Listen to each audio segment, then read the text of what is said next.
Ledakan dahsyat disertai kepulan asap tebal terjadi pada kendaraan militer angkatan bersenjata Ukraina yang sedang beroperasi.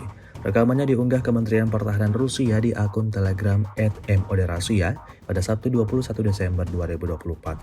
Kru drone serang dari kelompok pasukan barat menghancurkan tank T-72 angkatan bersenjata Ukraina di wilayah Kharkov. Pasukan Rusia secara konsisten terus menargetkan serangannya pada kendaraan militer yang bergerak di medan pertempuran.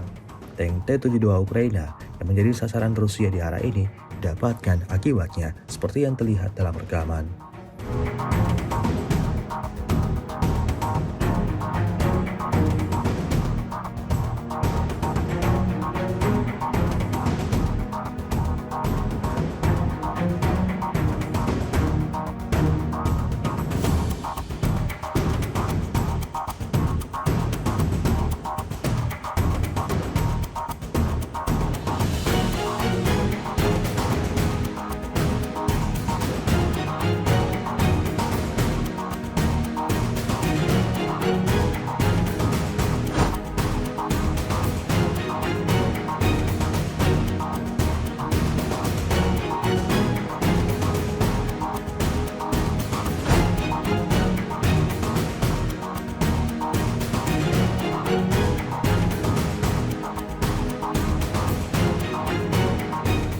Download Tribun X sekarang, menghadirkan lokal menjadi Indonesia.